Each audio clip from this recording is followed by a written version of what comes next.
everyone. I'm Ryan Fletcher. Along next to me is Marcus Carlton as we are live in the Warrior Dome as the Westside Warriors host the Highland Rebels tonight. But we have a little special presentation prior to this game we've been looking forward to.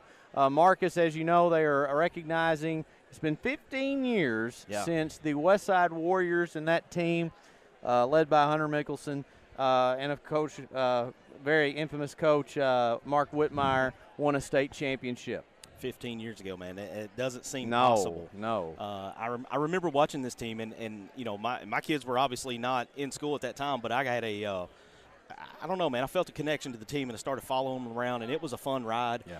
And I think it's awesome that they brought this team back tonight for a reunion and to make sure that their legacy is not forgotten, man, that it's more than just like a picture and a billboard up on the wall here in the Warrior Dome. Well, and the thing about it is, you know, it's such a special thing to win a state championship, especially in the sport of basketball in the state of Arkansas, and it's not easy to do. I mean, you know, there are schools that have had tons of talent that have never won one still. Yeah, and it's, you know, well, just like this team, you know, this team went back to the finals the next year, but they weren't able to repeat. So that just kind of speaks to how hard of a journey it can be.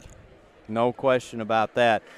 They have brought back a guy you now see wearing the blue and gold is Keith Campbell, but he still has some Westside Warrior red and white blood flowing in him. Of course, Lane, his son, coaches at Valley View now, but he has been brought back tonight as well. I'm sure he was the house announcer. So we are going to kind of turn this back over to him. Man, it's exciting here him in the Warrior Dome. Yeah, it feels right. When to get Keith back on the mic and right here at the scores table right next to us, talking about Warrior basketball, it just feels right. So I'm going to jump off headset, hand my headset up, and we're going to get Keith's audio, and we'll let him take over. The first and so far the only team to claim the title of state champion. Of course, the only state championship boys basketball team here. Such a big deal and an honor. Sorry about that audio crackling just a little bit. We're getting up there to Keith. 3 4A conference champions. 3 4A district tournament champions. 4A Region 3 tournament champions. And then in the state tournament, which was their first appearance. Again, Keith Campbell up on the mic. And trying to pick up his audio as best as we can. He's a pretty loud guy, so we will let him do the talking. And defeated Huntsville 52-51 in the state finals to become the 2010 4A state champions.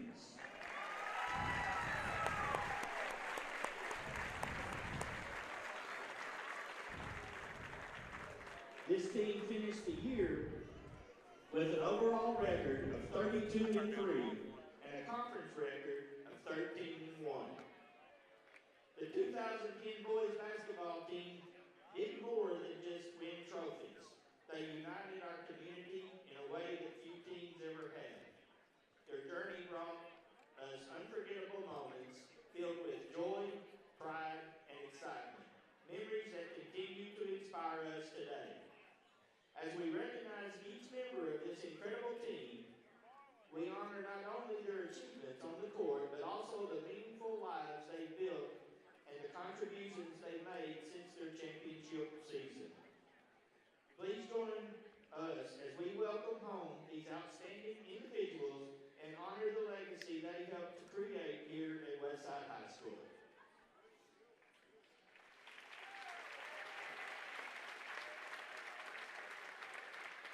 Our team athletic trainer that year was Chad Burke. Chad is unable to be here tonight, but he did a great job for us. The team bookkeeper, and still is since 2006, Denise Patton.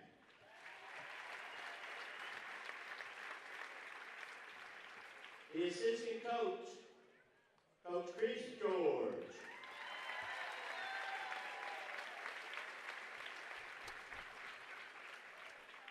The head coach, Mark Whitmire.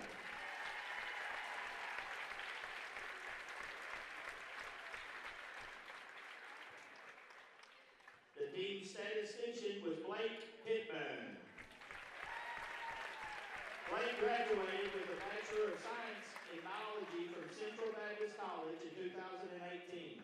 He then received the Bachelor of Science in Leadership and Ministry in 2024. He is currently the Student Activities Coordinator at Central Baptist College in Conway, and he and his wife Addie have a son, Cooper. The team manager, David Carr. David graduated Arkansas State University in 2017 with a bachelor's degree in finance.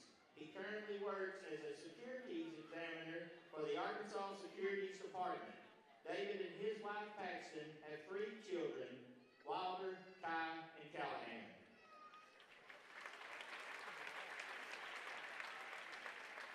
The team manager, Colton Ford. Colton attended Williams Baptist University where he played baseball and received a bachelor's degree in business finance in 2015. After graduating, he joined his family's business as a general contractor. He and his wife Sydney were married in 2016 and had 2 children, Stella and Casey.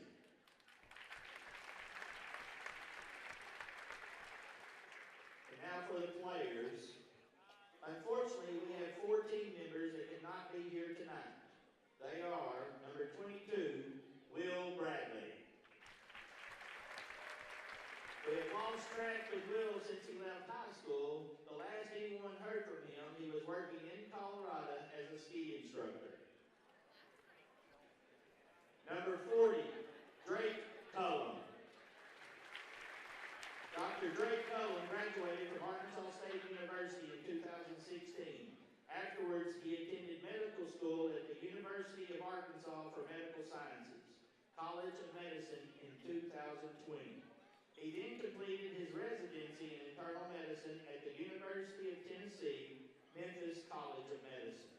He and his wife, Kate, live in Northwest Arkansas, where he is a doctor in internal medicine at Ozarks Community Hospital in Gravette. Also unable to be here, number 12, Hunter Bryant. After high school, Hunter entered the military. He achieved the rank of E4 during his 4 years of service to our country. He now works for Veterans United Home Loans. He and his wife Jessica have 2 children, William and Michael. The 4th one not able to attend is number 25, Dylan Clark. Dylan graduated from Williams Baptist College in 2016 with a degree in business administration. He is currently a supervisor at Nipco Incorporated in Blythe. He and his wife Callie have a daughter, Jessie, and a son, Brooks.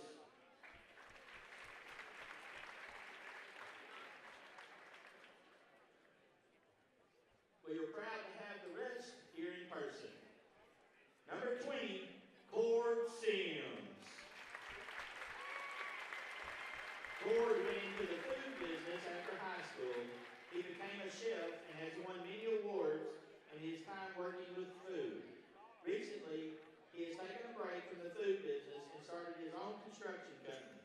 Cord has 2 sons, Courtney Lance and Nolan Luke.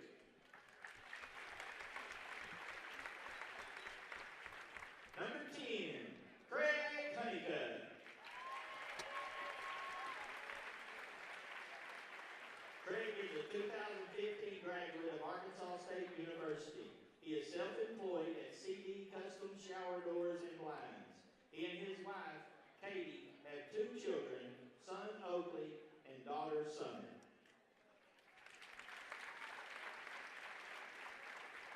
Number 30, Aaron Price.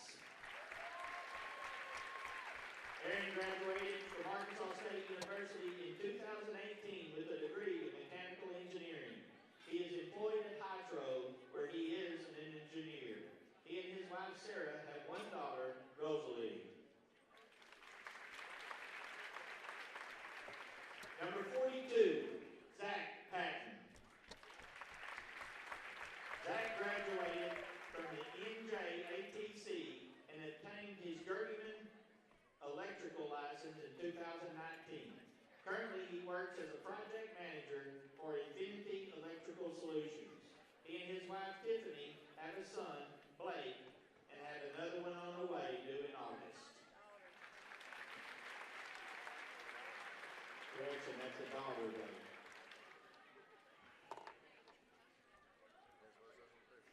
Number 32, Aaron Coos.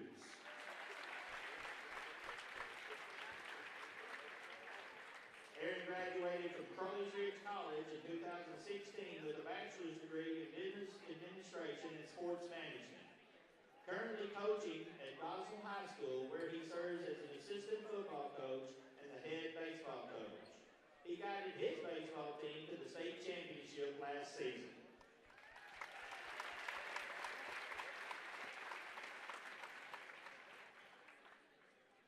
Number 33, J.T. Nortier. J.T. graduated from Arkansas State University with a bachelor's degree in plant science and agronomy in 2017. He and his wife, Kaylee, have two daughters, Gia and Josie. J.T. currently is a sales representative for Highland Agri Enterprises.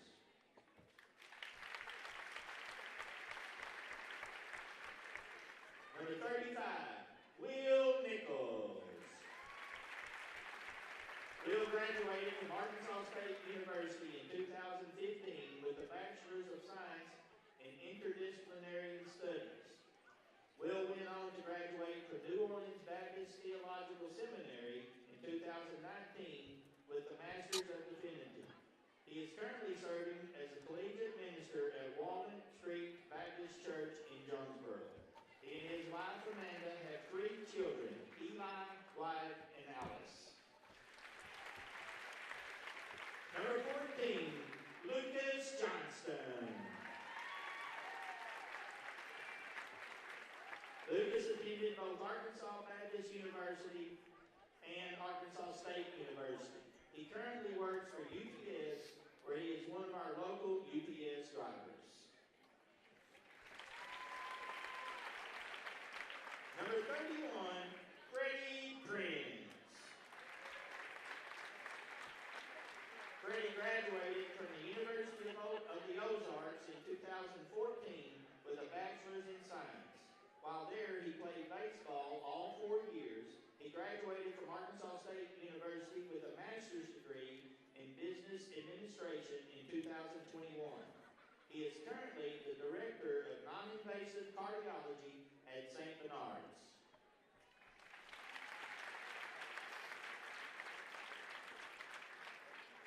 The starters of the state champion team. Number 23 at guard, Jeremiah High-Flying Nortier.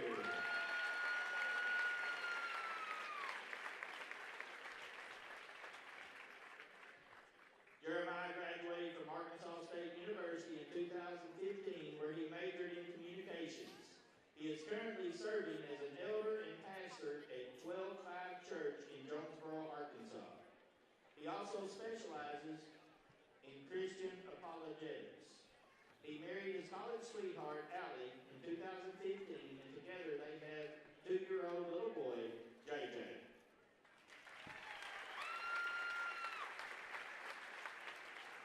At forward, number 24, Everett the Rock Bullock.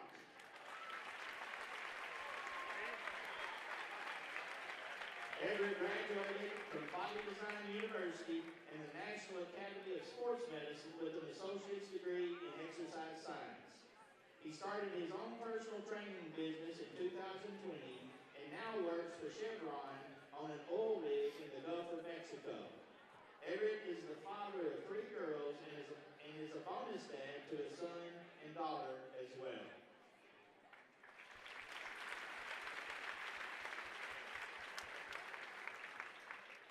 At guard, number 34, Stedler.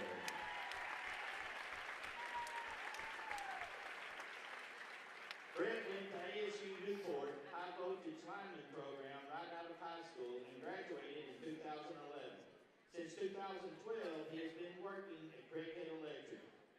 He is married to his wife Bailey and his two girls, Everly and Elodie. One is 5 and the other is 2.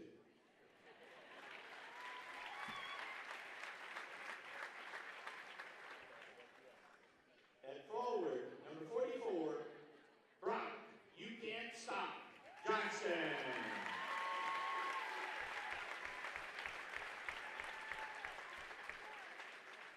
Brock played basketball at Williams Baptist College, where he gained his associate's degree in energy control and technology. He is employed at Hydro, where he is a maintenance supervisor. He and his wife, Megan, have 2 children, Layton and Eva.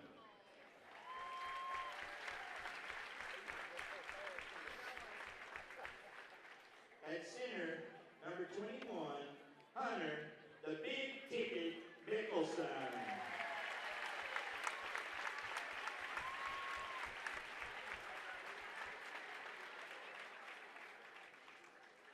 After high school, Hunter signed to play basketball at the University of Arkansas. After 2 years, he transferred to the University of Kansas for his final 3 years of college basketball.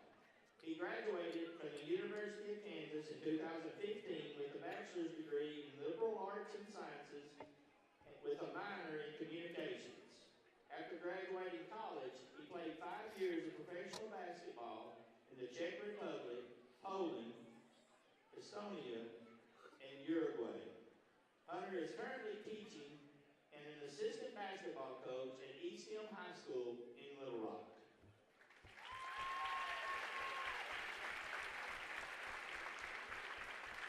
All right, ladies and gentlemen, once again, let's have a big round of applause for your 2010 4A State Champions.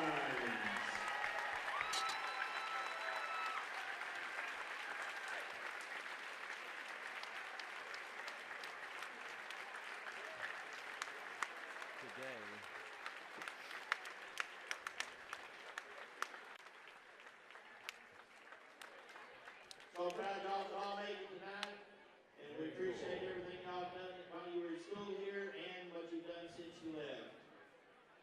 We wish each and every one of you a great future. Thank you, guys.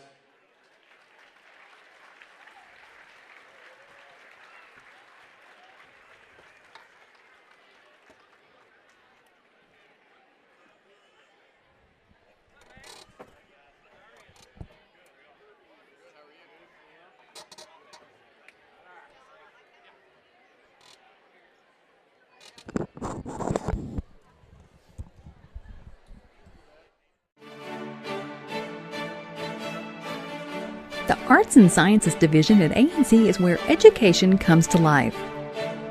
Quality teaching is our hallmark, delivered by dedicated instructors passionate about your success.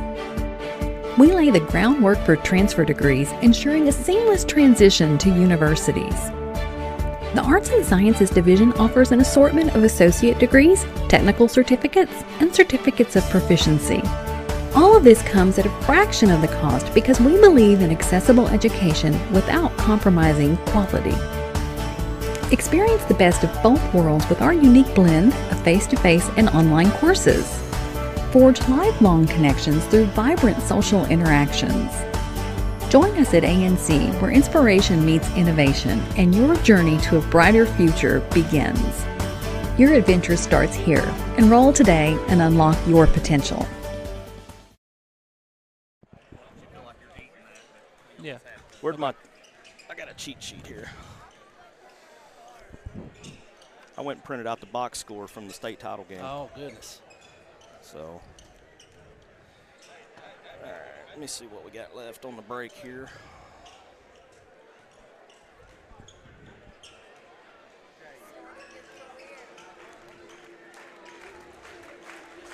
You ready? Yeah, I'm good. So we welcome you back in here to the Warrior Dome on a very special night.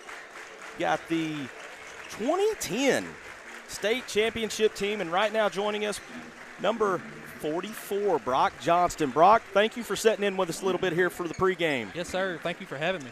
So, right off the top of my head, 15 years. Does it seem like it's been that long ago? No, it doesn't. It goes by fast. It really does, man. And as you get older, that's going to be even more. So, when you think about that state championship team and that run you guys had in 2010, what's the first memory that comes to mind? I don't know. There was a bunch of them. We had a really good team, and I mean we all played good together. It was just a lot of fun. Yeah. So you're down. It was in Hot Springs, right? The championship. Okay, yeah, still in Hot Springs. I couldn't remember if it had moved to Hot Springs at that point, but go back in your mind. You're there in Hot Springs. You come down. You hear that final buzzer go off. What's your immediate emotions? Well, at the time, we had about a 15-foot finger roll going up, and once we seen that it was going off and not going in, right? Well, it was just a big relief and just the joy, man. All the hard work you put in for it, and to come out with that, something that's never happened here before, it was special. And it's, I mean, you can see the Warrior Dome hasn't changed a whole lot. They're still packing it out nearly every night. Of all the games that you guys had, maybe not even during that season, but during your time playing ball, what are some of your favorite memories from either the Dome or during your state title run? So the NEA tournament, we beat Jonesboro in the championship game. We beat them, I think, 10-12. That was a big one. I remember playing Rumble on the Ridge. We had a team out of Mississippi. Mm-hmm. Had a guy on there that went on to play professional basketball. Wow. And it was that was a big win too, and just games like that, you remember. Yeah. And I was looking back through some stats earlier today. I was telling you a while ago, I printed out the box score from the state title game. So you put in some work that night. 4 of 6 from the field, 6 of 7. I'm on the wrong line. 6 of 7. I'm trying to shortchange you. I didn't even know that. 6 of 7, 2 out of 5 free throw line. You had 4 rebounds, 14 points. That's a pretty solid game, man. Yeah. I was happy with it. Yeah, I don't know why you wouldn't be. So now that 15 years down the road, statute of limitations are up. Is there any kind of behind the scenes things that we don't know that you want to share? No, not really. I mean, we all got along good. I mean, there wasn't much turmoil or anything like that. We, everybody respected Coach Whitmire, and as we respected him, he put in the time. He made us better, not only athletes but better men.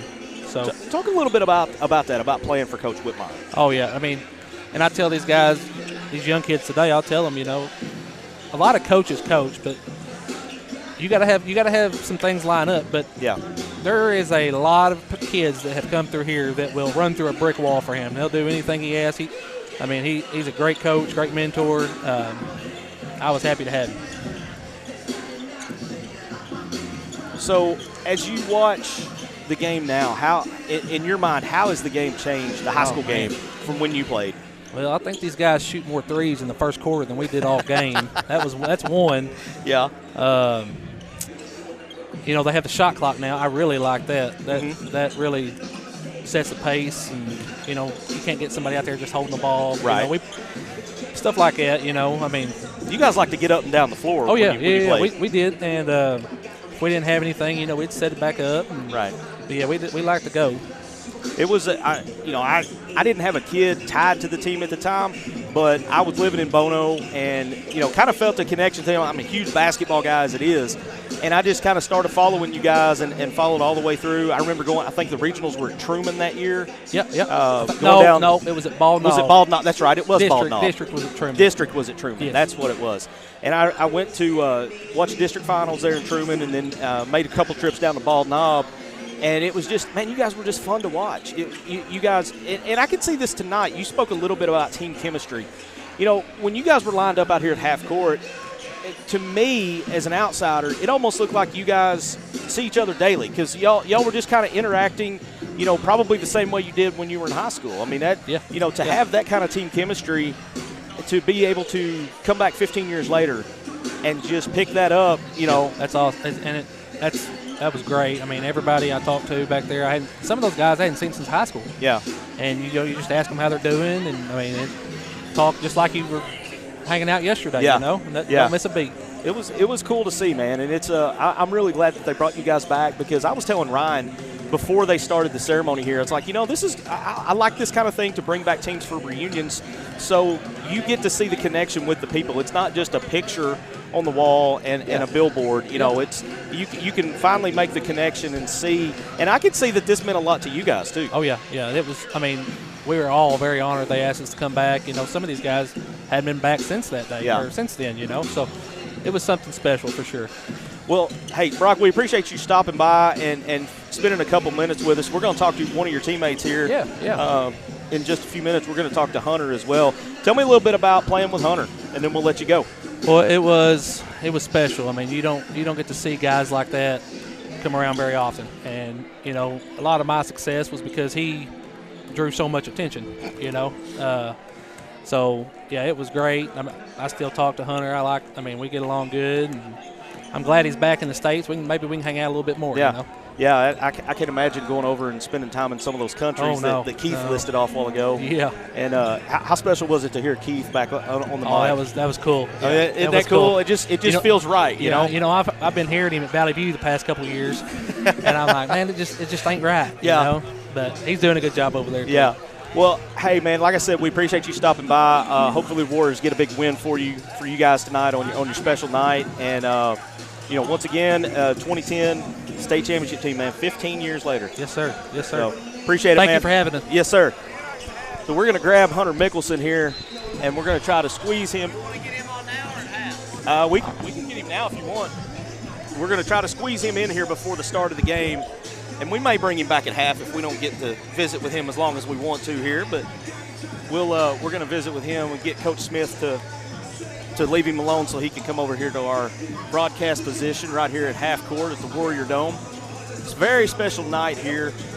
2010 State Championship team back in the house. Hunter Mickelson sitting down. He's sitting down to join me on headset. Hunter, appreciate you coming by for a couple minutes here before the game starts. If we don't make it all the way through, I might have you come back at halftime too. But 15 years, man. Yeah. Been a long time. Yeah, been a long time. But it's still got that same feel, Yeah. So it's good coming back and seeing everybody and everybody's moms and dads and grandparents, they're still around. So and their kids now too. And their kids now too. That's the wildest part. There's guys running around here that got their kids running around, so it's good to see everybody. Yeah. What was your, walking back in here tonight with your teammates for the first time in 15 years? What were the emotions? Oh man, it was. I was honestly a little nervous walking in. I didn't really know who was going to show up or what was going to be said or talked about. But then you get in the door and you see everybody, and it's been 15 years, but it's like slipping on an old pair of shoes. It just fits just right, and everybody's talking about the good old times and updating on where they're at in their lives, and it was good to catch up and see everybody for sure. Well, and I was talking with Brock a little bit. We were talking about the team chemistry that you guys had when you played, but then I noticed tonight as an outsider, when you guys were lined up out there, it was like y'all hadn't missed a beat, man. Y'all were still kind of interacting and cutting up, and it's just like you just come out of practice or something. Yeah. They talked a little bit about that too. They had food for us out, in the cafeteria before we got in here, and a lot of the guys were talking about how it felt like a pregame on a game day.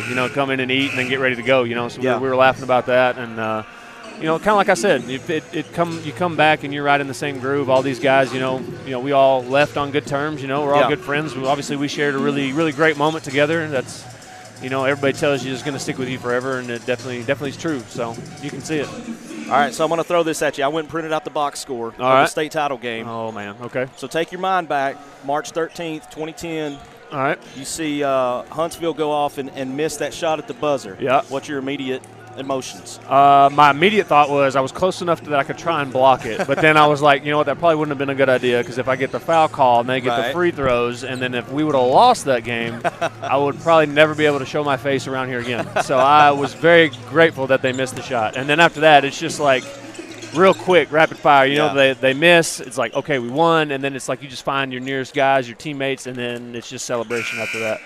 Well, Hunter, I'll tell you what we're going to do, man. We're gonna cut this short so they can do the starting lineups and the national anthem and everything. And you care to come back for just a couple minutes at halftime? I can do. All right, we'll see you at halftime. Yep, appreciate good. it, Hunter. Appreciate you. So we're going to step aside for a quick break while they're getting ready to do the starting lineups and the national anthem and the pledge and the normal pregame proceedings here at Westside. So we'll step aside for a quick break, and we'll be back shortly here on NEA Sports.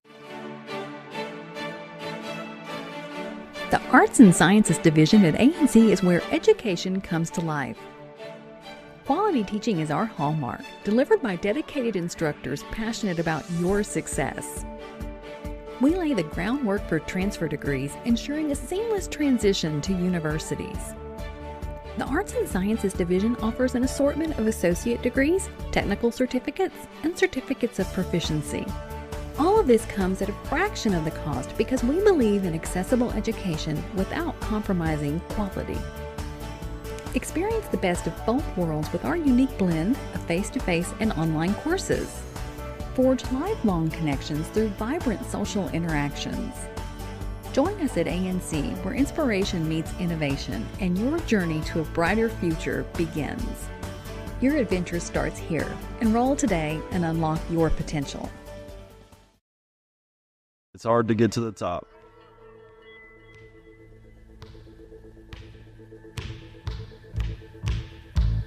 But how do you stay at the top?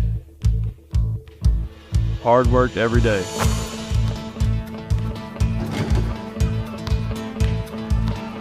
Central Dealership has the same philosophy. I'm Austin Reeves, and I'm proud to be a part of the Central team. We are Straister Brothers Construction in Blytheville, and we build industry. We're one of Middle America's top providers of construction, engineering, and design services since 1980. We are a debt-free company, own our own equipment, and complete projects on time and on budget. So from conception to completion, Straister Brothers offers all the services needed for your next industrial build. Straister Brothers Construction, we build industry. For more info, visit StraisterBrothers.com. And we welcome you back in here to the Warrior Dome. Ryan Fletcher back under the headset with me. We're going to go part two with Hunter at halftime. We had to kind of cut that short for the pregame ceremonies, but he's agreed to be grateful enough to come back with us for part two of the interview with Hunter Mickelson at halftime, and I'm pretty excited. That was good to get to talk to Brock and to Hunter both, and more to come on that. But before we get there, we got a ball game, man. Yeah, we do, and they're right into the starting lineups here. Highland's just announced they're about to call out the Warriors, but I got to say, I mean, I'm not as up to date on Westside Warrior history like you are, Marcus. But that watching that and for this community is a huge deal, and it was really neat. Yeah, it was big for this community at the time, and it's still big. I mean, it's still talked about, and I enjoyed talking to the guys, and I mean, if I'm suited up for Westside tonight, man, I got a little extra juice tonight. I would hope. Knowing that these guys are in the house, I mean, how could you not have a little extra juice in the tank getting ready to play in front of guys that, you had a couple guys play college ball, and then Mickelson went on to play pro overseas. I mean, as a player, that's got to be awesome to know that those guys are in the crowd. I'll tell you this, a link between those two teams is standing over there on that Westside Warrior bench, and that's Gage Sheffield, who's now one of the assistant coaches. He grew up in elementary school watching that team win state. So if I'm him, I'm probably like, look, you need to show up and play good, because these guys made history for us. Yeah, they're when you walk into the Warrior Dome here, and one of the first things you see their team picture and then the big billboard that goes with it to show you just exactly what that team accomplished in their time and that special season. 32-3 on the year. Tip underway, and Highland will control the tip to start us off here, Ryan. And a conference matchup that we really haven't talked about because we use pregame, obviously, to show, do the interviews and show that ceremony in the pregame. But you got a Highland team, losing record coming into this game, but they have a lot of experience coming back from last year. They're a team that could, certainly play a spoiler in this game. Of course, they play in a very, very tough conference when you've got a conference with Blytheville, Brooklyn, and Westside at the very top. Highland falls in at number 4. Yeah, and don't let their record fool you. This is a very scrappy, a very hard-playing team. Very capable of winning this game tonight if Westside has any hangover from their loss to Brooklyn on Tuesday night. Well, and one thing people have asked me about, this probably won't be a good game you are covering. And the thing that I've said, Marcus, is that, if somebody's going to blow somebody out, most likely, then that's going to be Westside. But I really think it's got a chance to be a good one. I think Highland comes in here ready to go. And like I said, they've got 5 guys that returned that played last year. So they've got the experience, and we'll look to pull off an upset here tonight in the Warrior Dome. So whistling a foul on Carson Roark for Highland. It's going to send Kobe Thompson to the line for 2. And I mentioned that the Westside guys having a little extra juice in the tank. Look, if you're the opponent coming in, there's nothing better than coming into a special ceremony like that and playing spoiler. Yeah. And just kind of ruining everybody's mood. And I'm sure that's the mindset that the Rebels have coming into this game tonight. Well, I'll say this too. It's also one of those things to consider for both teams. They've both kind of been taken out of the norm for their pregame. It's kind of like sitting through a homecoming or a senior night. What a rejection that's right a there. Nice block. 3 going up, and it's no good. But I think you take that in consideration too. For some reason, if teams start off a little bit sluggish. Yeah, I would agree with that as well. And you see a little sloppiness here early on. Shot up by Honeycutt and in. Weston Honeycutt gets his first 2 and gives Westside a 4-0 lead early on here. 6:17 left in the first quarter. Carson Roark handles the ball up the floor. Got decent size on that Highland team. Highland school that had a tremendous football season this past year. They really did. That was and there's a 3-pointer. I didn't see who hit that. That was Carson Roark. I just talked about. I think I might have called him Kaysen, so I apologize, Carson. It's out of bounds. That should be Rebel ball. Yeah. Like Honeycutt just kind of lost control of it and wasn't able to contain it, and it'll go back to the Rebels. But these are, we mentioned the losing record for Highland, but this is the number 3 and the number 4 team in the 4A3 conference right now behind Brooklyn and Blytheville both. Oh, man, that one almost dropped. Halfway down, and it bounces out, and Westside's off to the races with it.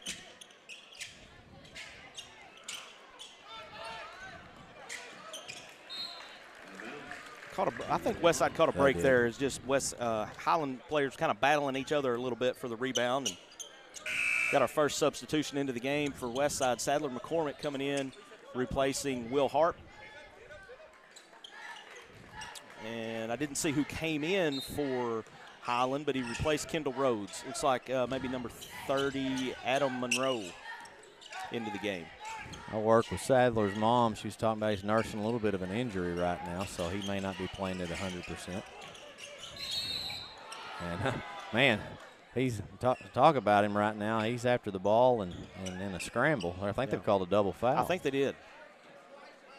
Speaking of the 3 guys in the officiating shirts, I'm not going to lie. I've never seen any of these guys. Yeah.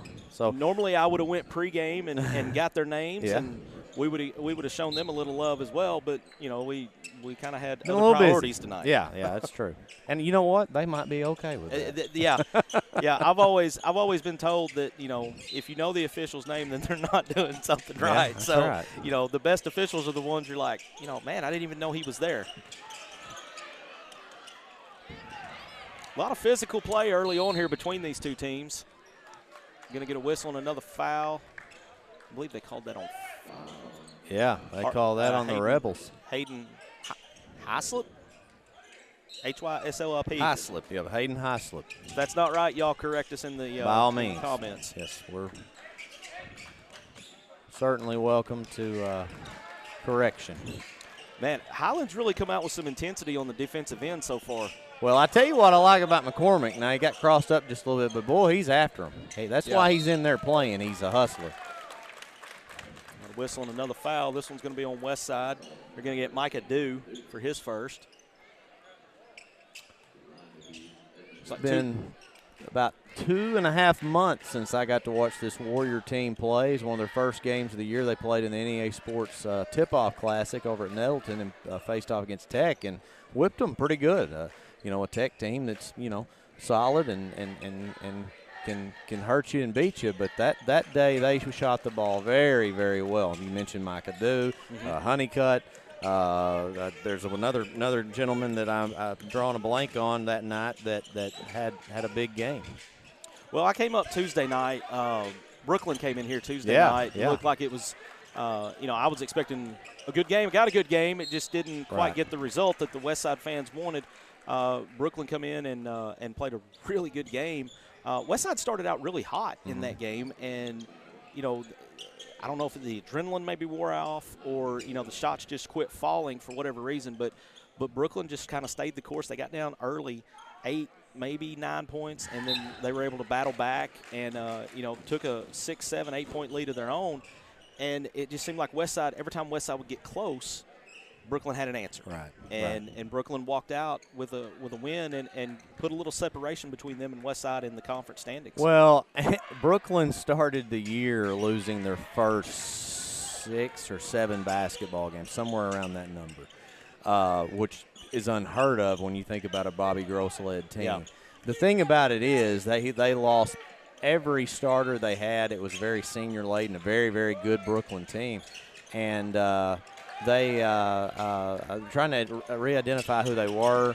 And I think Coach Gross was using that as a growing opportunity. And at the end of the day, these coaches that have won state titles and have a track record for winning, they can see beyond non-conference early. Yeah. And I think that you're seeing a very different-looking Brooklyn team now who's at the top of the conference. Now, sticking to this conference and talking about it, and we're going to go ahead and take a break, and we'll talk about a little bit about this, of course, this game in Blytheville when we return here on the NEA Sports Network. I'm a nurse practitioner. I'm a fire chief.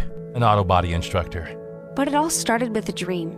Classes, homework, and tests have been replaced. With leading a team of brave men and women. Caring and healing. Helping men and women achieve their goals. And it all started with a spark. The drive to succeed. With a passion. Today, I'm a nurse practitioner. I'm a fire chief. I'm an auto body instructor. Thanks to Black River Technical College. And we have returned to the Warrior Dome. It is Westside 5, Highland 4, with 3:43 to go here in the first quarter. Ryan Fletcher joined by Marcus Carlton.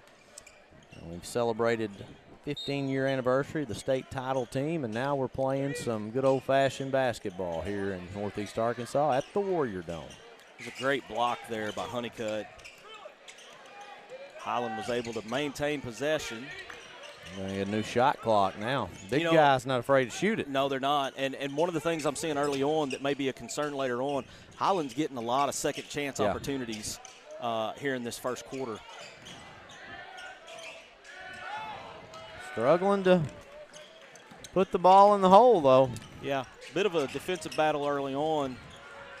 And those are shots that usually fall for Westside there, that corner three. I'm going to make an excuse for both teams. That pregame, I think it can't, and I'm not. Maybe that's not it, but I certainly think it doesn't help things when it comes to playing this basketball game. Well, you know as well as I do, players are big on routine. Yep, and, that's right. And this throws your routine all out. There's nice 2 more for Highland. That's a turnaround jumper by Mason Sinclair. And so it may take them this entire first quarter for both teams to kind of settle into a groove. Way out. And that's one of these things where, if you're not shooting well, maybe try to work the ball inside, try to drive, maybe draw a foul. There's a block shot. And that bounced off of the Highland player. That's a great play by Honeycutt. The thing I noticed about Honeycutt is that, the other night when shots maybe weren't falling for him, I don't want to play poker with the man because you can't tell if he's having a good game or a not so good game because he has the same expression on his face no matter what. And he keeps working at it until he finds his groove. If he's missed a couple threes, he might try to drive and get fouled and get the free throw or get the layup or both to kind of get him going. And there you see, kind of driving baseline, good cutoff for the defense there. There's a little give and go, shots up, no good. but it looks like we're going to send, I think it's Landon Webb's going to be going to the free throw line. Foul was on, let's see, who was that on for Highland? Kendall Rhodes, his first foul. That's 5 team fouls for Highland. So the last 2:12 here of the first quarter, Westside's going to shoot free throws at every foul, get 2 shots. First one rattles around and no good, and it's just, it's almost like there's a lid on the rim right now, Ryan. Yeah, no doubt about that. Second one is up, goes through, and now we're tied at 6 here as we approach 2 minutes left in the opening quarter of play. See Westside extending out, trying to get a little trap, maybe try to speed up this Highland team a little bit, make them go a little faster than they want to. Man, it's one of those you want to fall if you're a Rebel. Yeah, you can't. There's a foul. And so we're going to shoot more free throws. Yeah. Well, trying to hustle to grab a steal from behind, and an obvious foul, and Kobe Thompson's going to go shoot free throws. First one's up. Oh, he got the kind bounce of the home rim. Foul for Highland was on Jimmy Jensen. That's his first as well. Second free throw for Kobe Thompson is good as well. And back out to a 2-point lead for the Warriors. A little token full court pressure now. They're going to try to trap here in the half court. Good skip pass to the corner. Another skip pass to the other corner. Oh, that was a nice pass into the post. I don't know that was intended for him, but he put his hand up and got it anyway. So nice play there. We're all tied up. There's Honeycutt. 3-pointer on the way. No, but he's going to be fouled. Man, oh, man. Fouled on a 3. Is that Arkansas? And that was Edmund Jones there on the foul. He's frustrated with himself a little bit there.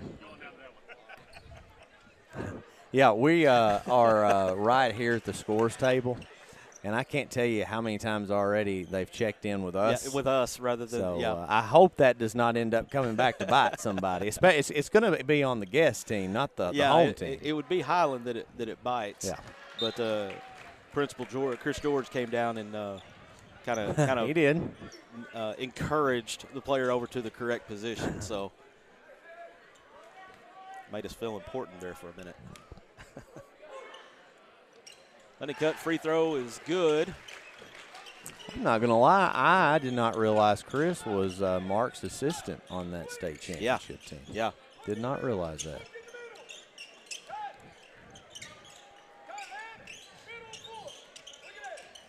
Pass to the high post, 15-foot turnaround. Nice shot. Very nice shot there by Edmund Jones.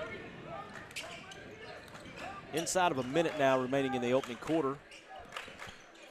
Honeycutt out near half court, gets the screen from Dew. Loses his footing. I don't know if he stepped on somebody's foot or hit a wet spot or what, but he lost his footing, and it's a turnover to Highland. There's man. Good block on the first one. Second one, they're going to get a foul. Looks like they're going to get Will Harp. I believe that's his first. Yeah, third team foul for Westside. Yeah, we've seen a few fouls here early in this ball game. Yeah. Sluggish start for both teams. And Sadler McCormick back into the game, replacing Will Harp. 38 seconds left here in the opening quarter. And the free throw's good. You know, in a conference with only 6 teams, you only play 10 conference games, which is crazy. I mean, you got the 2A conference, they've got 9 teams. And then this conference, the team that's really missing right here is and it is Truman. Truman's having to go down south to play. Yeah, I didn't quite understand that, and it was weird not having Truman on the conference schedule this year. But it's it's a decision above our pay grade, so take it and roll with it. Couple of tough layups there, and then now they're going to get a foul on Westside. Let's see who they get. Well, here. You got to credit Highland there on just continually hustling, getting after the ball, getting offensive board after offensive board, and I'll tell you what, they're looking. They're getting good looks. They are. They're You're just right. not falling.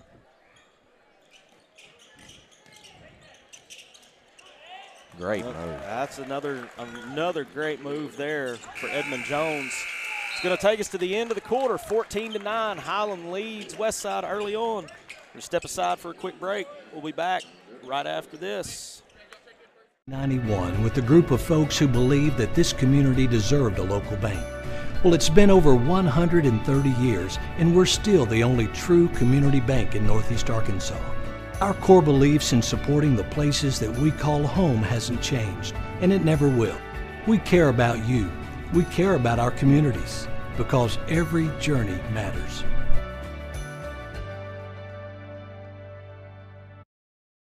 My name is Austin Reeves, and I'm from Newark, Arkansas. I'm very proud of where I'm from. My family, my friends, my coaches, my teammates, and my community. They helped shape me into the person with a strong work ethic, into a person who believed in themselves, into a person who takes chances, into a person who dared to dream. I'm Austin Reeves, and I'm proud to be a part of the Central team.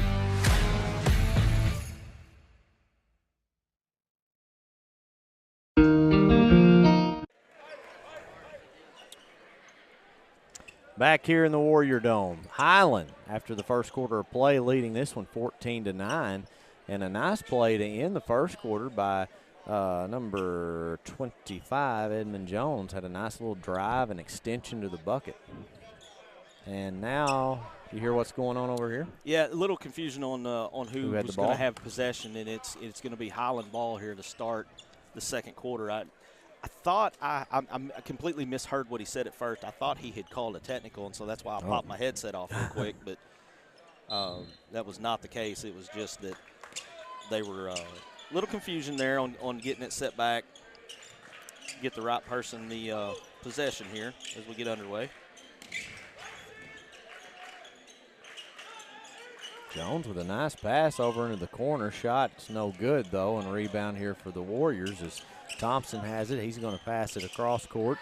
Now pull up, thought about it, no. Pass off, three up and good by Kobe Thompson, and maybe that is the spark plug they needed. 14-12 Highland. Well, one thing I have noticed about this Westside team is that if they struggle with their shots early on, if somebody gets one to go down, it gets contagious in a hurry. It's due with the rebound off to Thompson. He's going to push it ahead to Honeycutt.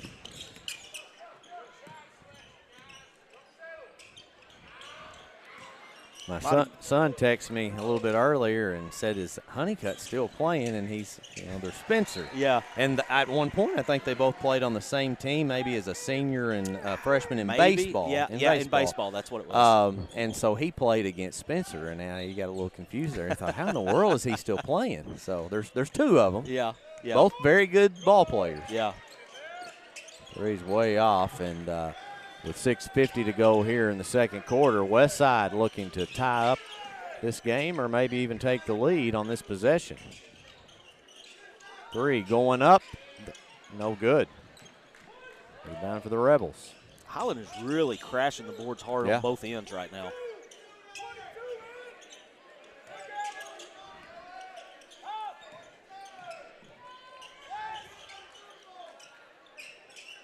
Oh, I get the idea, but it just wasn't there, and that's a turnover. Yeah, and that's that's one that you hope doesn't come back to haunt you a little later on in the game. Westside bring it down. Landon Webb off to Thompson. Here's Honeycutt on the drive, and it's just not falling yet. Looky there. Wow. Out in front of everybody, Edmund Jones. I thought he was going to throw it down. I thought he was too there for a second. He's a tall fella. I think he was up high enough. I'm not a good judge on that. I never was able to get that high up. So there's Micah Dew on the drive and kick. There it is. McCormick had a good look. Yeah, that's a good wide open look. That drive, when Dew drives like that, he pulls all the attention to him and gets Sadler a good look there. There is a foul. That was the right call, and that's on number 3. Yeah, you're going to get Honeycutt. Yeah. I think that's 2 on him. Maybe not. No, I was giving him somebody else's foul. Scoreboard has him for 1, so. Coach Whitmire having a conversation with the official. I didn't get a chance to ask Brock, but I'm going to, especially after they get to watch this first half, when Hunter comes back, one of the first things I'm going to ask him is, has Coach Whitmire mellowed a little bit? Yeah, it's funny, the players of old, what they'll say compared to the new ones. Yeah. And I'm going to say probably so. I'll tell you this, not long after that state championship team, probably 13, 14, somewhere in there, there's a three-pointer up, and it's good, and the Warriors have got the lead right back. But I reffed, me and the Dr. Garrett Weaver, that was 12 years ago. So we reffed a team camp that Bay used to host, and, I mean, it was 2 weeks long, Marcus. They would start at 9 in the morning, and the last game would start at 8 at night. And literally, we had the big gym, and we might have got a couple breaks during the day. So by the middle of the second week, we were dying. Like he and Garrett was in good shape. I was not. But what I can tell you is, you know how they always say, "Oh, it's team camp. It's team camp." Coach Brandon scheduled a game with Westside and Valley View at night. That gym was packed, and Jason Manchester and Mark Whitmire were not treating it like a team camp game. They might as well have had that in Hot Springs. And it's and it was just a two-man crew with us calling it, and it told me all I needed to know, that I would never ever want to officiate high school basketball. Because not only that, you got those guys, those coaches that I've always looked up to and that know so much more about the sport than I could ever dream of. So anytime they tell you you're wrong, I mean, you have to believe them, because how are you going to second-guess that? Right. Whistle and a foul on that previous possession. The foul goes to Mason Sinclair for Highland. Westside maintains possession. First foul of the quarter. Good. Oh, man, it just didn't drop, but, man, that's a good move. That's a good move and a good drive. Oh, what a pick. Pray. Kobe Thompson, pickpocket and the two. Pushes the lead up to 3 now for the Warriors. Thompson's had a couple of big buckets here early on. He sure has. It's kind of setting the tone a little bit for Westside. Well, he dribbled right into a jump ball. What did they call it? Okay, they did call the jump ball. Usually they're a little more emphatic with the hand motion, and there was a big crowd right there. I couldn't see through. Westside will get possession here.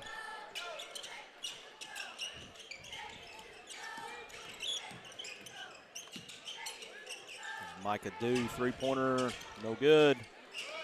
There's the man again, Kobe Thompson with the board.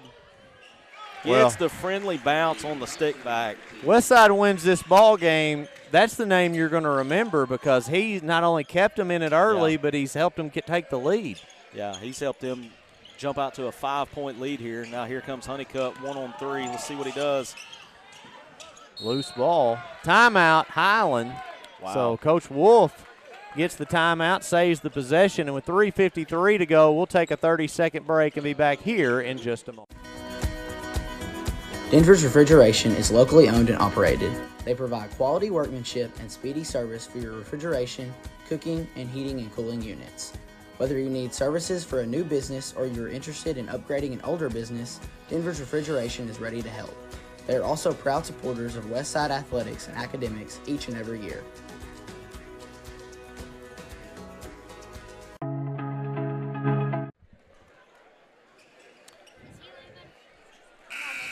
And we are back here at the Warrior Dome. 22-17, Westside has clawed and scratched and fought their way out to a 5-point lead here, mainly from the scoring of Kobe Thompson. Yeah, it's definitely been a dogfight. And it's, we talked about it. If you're just joining us, we talked a little bit about it in the first quarter, that pregame ritual was a little out of order tonight because they had the celebration, the 15-year anniversary of the state championship team before the game. And so it's kind of like a homecoming night, and it throws everything out of whack. Here's a three-pointer on the way, no good. And Kobe Thompson clears for Westside. Brings it into the front court. Pass slapped away, but it'll be retained possession. It'll be the Westside Warriors. Weston Honeycutt to inbound. You can hear Coach Whitmire through my headset giving the plays he wants his team to run. It's Honeycutt down in the corner. Looking for a cutter, doesn't have it. Back out to Thompson on the drive. Dish off to Honeycutt. Very nice play there. Kobe Thompson drew all the defense with the drive and was able to dish it off the last second for Weston Honeycutt to get 2 on the board. We got a whistle, and we're going to have a travel on Highland. We got a substitution into the game now for Highland. Mason Sinclair coming in. Going to replace Edmund Jones, and also Hayden Heislip replacing Carson Roark. 3 minutes exactly left in the first half of play. Westside's lead has jumped now to 7 points. You see the drive and the kick out. Here's Dew. Penetrates to the hole, no good. Highland clears the board, and they're going to push it ahead. It's off to the corner, three-pointer on the way, no good. And Honeycutt controls the board for Westside. Pace is starting to pick up just a little bit here. It seems like both teams may want to run. So here's a drive to the hole, and guess who? Kobe Thompson with another 2, and he's just kind of put this team on his back in the first half.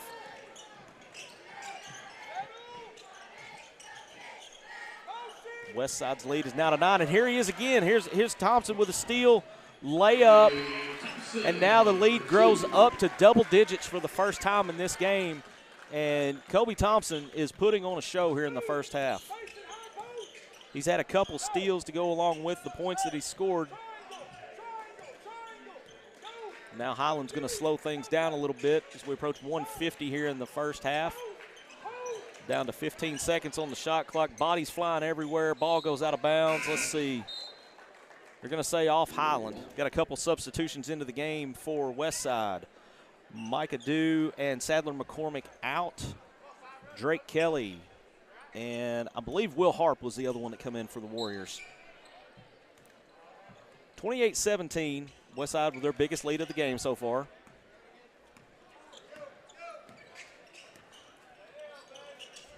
Thompson off to Kelly. Back to Thompson. Now down in the corner. Thought about the 3, decided against it. Now here's Honeycutt out front, 18 on the shot clock. Three-pointer from the corner is up and good. Landon Webb with a three-pointer, and the lead grows to 14 now. Now here's a trap by Westside. Ball's kicked, and that'll reset the possession for Highland here with 1:15 remaining.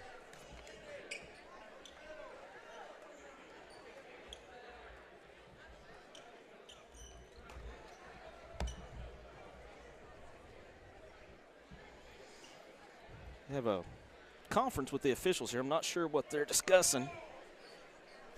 Maybe talking about how good the food is at the concession stand here at Westside. I know that's a product they take a lot of pride in. I think we were adding time to the shot clock, I think is what we're doing.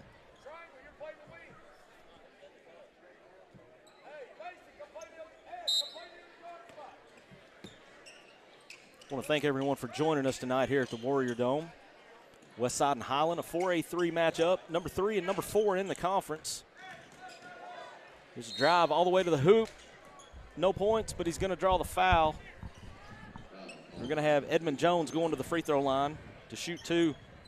Ron, while you stepped away, Kobe Thompson added another steal and 2 more points. And then we had a three-pointer for Westside as well, and then you look up, there's a minute left in the half, and the lead's up to 14. Well, and that's what Westside can do to you. They can score real quickly, and they can open a game up real fast, so especially if they get hot from the perimeter. Highland's got to start getting back to the bucket, and you like the ball in Jones' hands. Yeah, 2 free throws for Edmund Jones, both good. Cuts the lead to 12 here as we approach right under a minute. We'll see what the Warriors have on this possession. Here's Thompson on the drive. He gets cut off, recovers the ball. Needs some help here, and he finds it with Honeycutt. And McCormick, 3 on the way. Look at that. That was from way out. he kind of sidesteps, off-balance shot. That might be the play of the game there. That was quite the highlight the play three. anyway. Yeah. Wow. Yeah, very deep, coming right off the screen, and just stepped up and nailed it. Now shot clock's off. I'm telling you, I like watching him play just because I like watching scrappy ball players. I do too. And you know what, Thompson, he gets after it as well. Yeah, there's a effort is not going to be something you're longing for tonight from either team. No, well, yeah. Both of these teams get after it. And going to have a foul on the three-pointer. Man. With 1.1 seconds left in the half. Going to get Jimmy Jensen, send Weston Honeycutt to the line for three. Yeah, that's the last person you want at the free throw line. It was a contested shot, and he just kind of reached that hand over and slapped the arm, and Honeycutt's going to go up there and try to bury all three of them. Well, and when you have that hand come over instead of being straight up, that's going to get called nearly every time. Second one is no good. One more, guys. One more. Yeah. But you don't see getting fouled on the three. I think I've seen it more tonight than I have in any other game. The remainder of the season. For sure. Yeah. We've had it twice tonight. 1 of 3. Look at that. That's an athletic play to even get a shot off. Get that off, yeah. All right, so, Marcus, we are hopefully going to extend our halftime or our interview part 2 with Hunter Mickelson coming up. We will take a break and be back here in just a moment.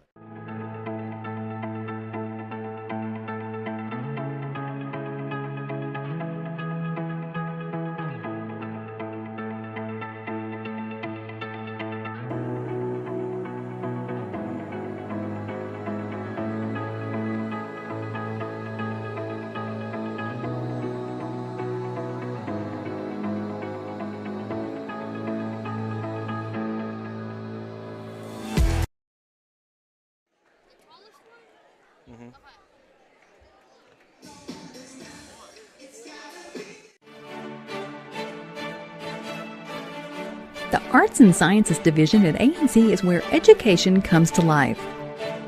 Quality teaching is our hallmark, delivered by dedicated instructors passionate about your success.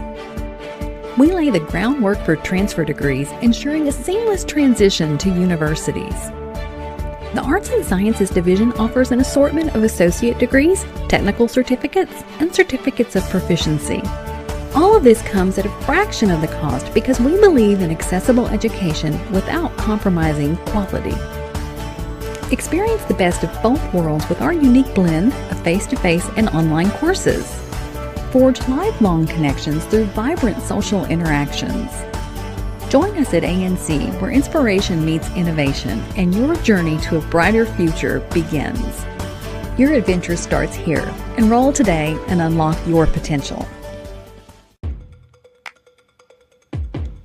Prestige Plumbing offers a wide range of residential and commercial services to meet every customer's needs. Whether it be new construction or a remodel, Prestige Plumbing is fast and efficient with the best quality service for their customers. From water leaks to slab leaks to new sewer lines or handicap showers, Prestige Plumbing should be your first call for all your plumbing needs.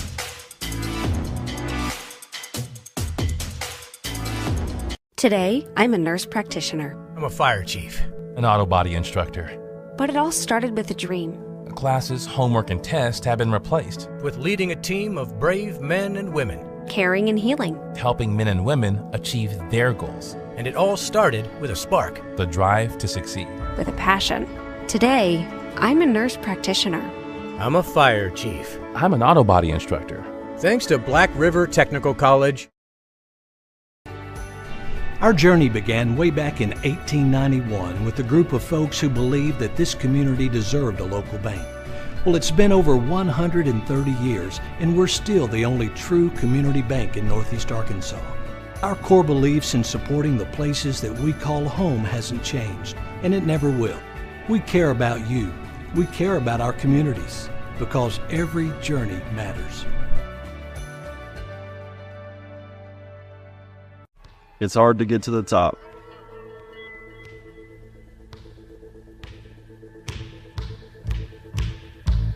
But how do you stay at the top? Hard work every day.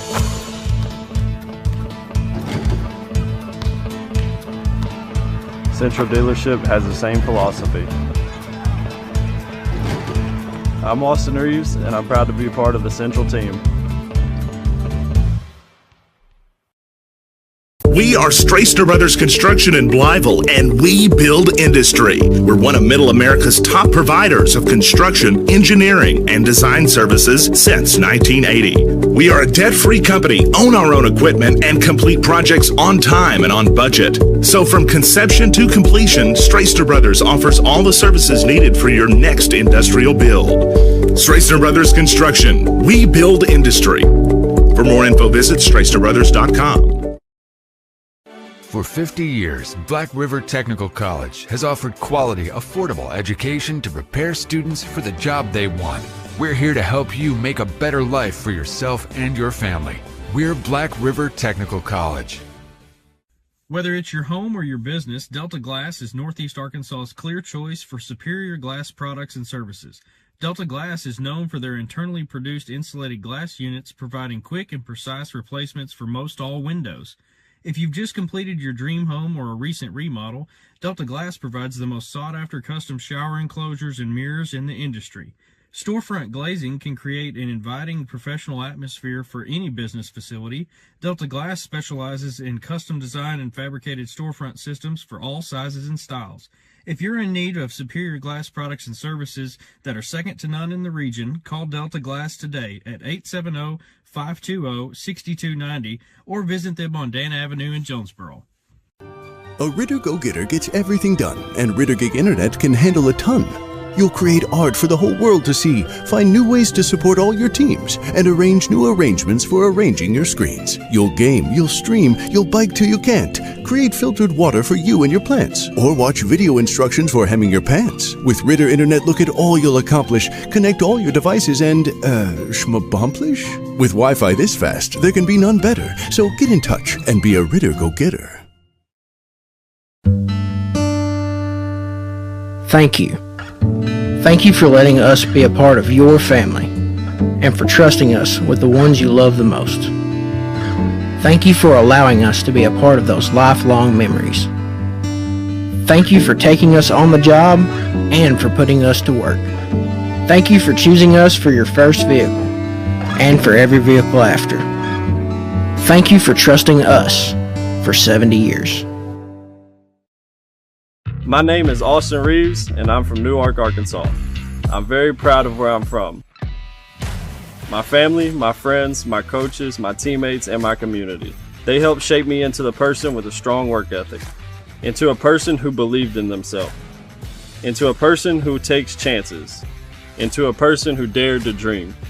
I'm Austin Reeves, and I'm proud to be a part of the Central team.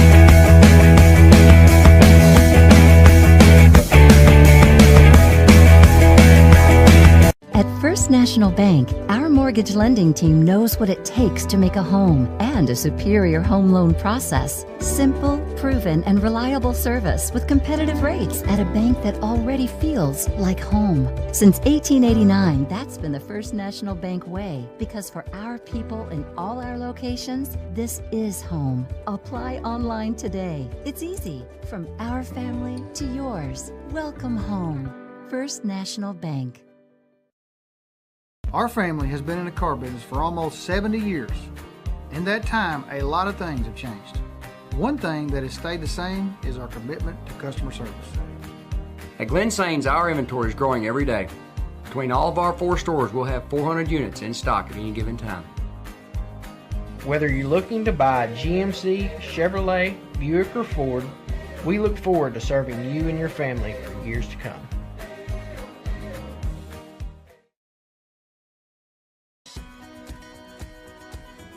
Denver's Refrigeration is locally owned and operated. They provide quality workmanship and speedy service for your refrigeration, cooking, and heating and cooling units. Whether you need services for a new business or you're interested in upgrading an older business, Denver's Refrigeration is ready to help. They are also proud supporters of Westside athletics and academics each and every year.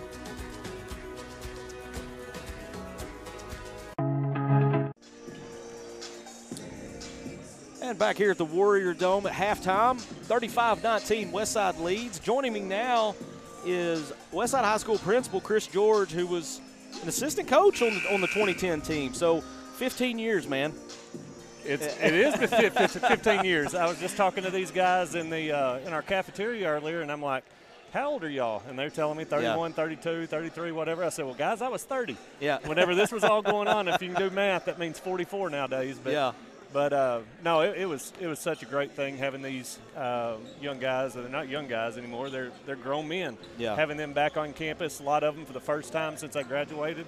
And as principal now, I'm honored that I had this opportunity to make this thing happen tonight. Well, we got to talk to Brock and Hunter both a little bit before the game tipped off. And, you know, I brought up to Brock and Hunter both that, you know, I think this was a great thing for the school to do, to bring them back, because, you know, you walk in, you see the picture on the wall, you see the billboard, but for people that were not around during that time, that's all they know of it. You know, you don't get to make the connection with the actual people and to see them, you know, I mean, to me it looked like all those guys were right back in their element, just like they were when they were playing. They were, and you know, a lot of our fans, they're lifetime people. They're following from long before this group came through, and they're still here. You still look up and you see a lot of people that even when I played in 1996, 7, 8, those people are still the fans of this school. So. It's a great thing for our community. This group of guys, they did so much for the community.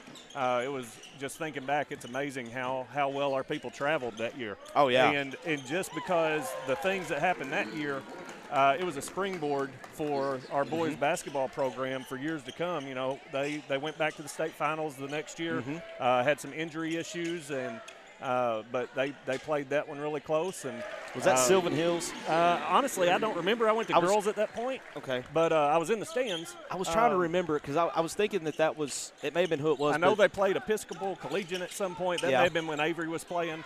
But, I mean, we've had this consistent thing starting that 2010 year of kids wanting to come to camps and those things. So it was a big program builder. Well, and then you have a couple guys off that team going to play college ball, and that, you know, that provides some publicity for your school that you can't buy. It does, and you know, we would have coaches come in here. Of course, they're coming to watch Hunter, and then when it's over with, they're like, okay, Brock.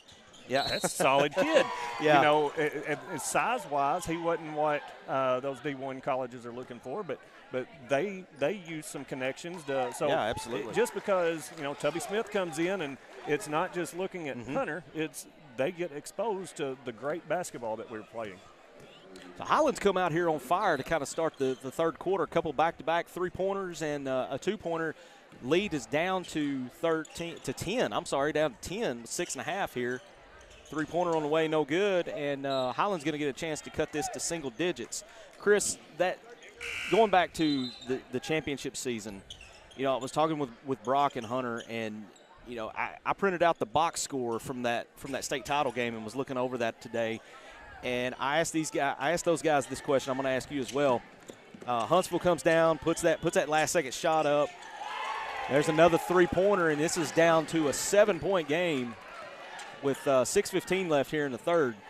But immediate emotions when you see that the shot's not happening and you hear the buzzer go off. So in that timeout, right before, there was a timeout, and our whole goal was to make them catch the ball going away from their end. And we did that. So that takes a couple of seconds off the clock, and then it's a running, floating three-pointer type thing. And when it goes up, he's not on balance. I mean, you know it's not on trajectory to go in. And first thing I did was look down at Mark Whitmire and gave him a huge bear hug and made sure he understood he was a state champion at that point, and our guys were state champions. That was definitely a fun ride. I was kind of tagging along as just a fan at that point. My kids hadn't started school here yet, and it was a fun team to watch. Let's see, what do we got here? And got an and one, and Highland has battled their way back into this game in the first 2.5 minutes here of the third quarter. We got a whistle and a foul on Westside, an and one opportunity for Highland. Edmund Jones going to the line. This is down to a 3-point game, about to be 2 with that free throw right there. This is a one-possession game now, 2.5 minutes into the third. I feel like maybe I kind of jinxed them a little bit talking about the the state title team, because the lead that they had at half has kind of evaporated here. But so, you know, to kind of finish up with what we were talking about, there's a nice three-pointer there by Honeycutt to kind of stop the bleeding for Westside. You know, what's the one memory of that season that's, I mean, other than the obvious of winning the state title, is there one memory that sticks out to you? You know, in practice every day, I mean, you always talk about you want your practices to be harder than your games, and truly they were. I think we had a great second bunch. We were very deep. We had a great second bunch, though, that would compete in the conference. If we just turned them loose, they would have been all right. But and that, after we won the state championship, that was my comment. It wasn't to the guys that everybody sees every night that they go out. I was wanting to congratulate those guys, the Cord Sims, the Zach Pattons, the Drake Cullums, all those guys who every single day they battle. And that made the best state championship caliber team that we could be.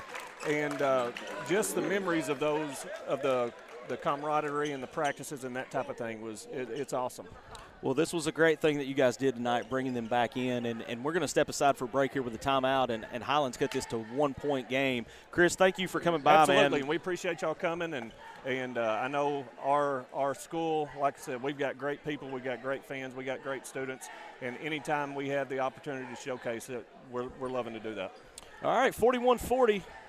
We get ready to come out of this timeout here with Westside having possession, and I can sense a little frustration in Coach Whitmire's demeanor on the sideline. Might not be quite as animated as it used to be.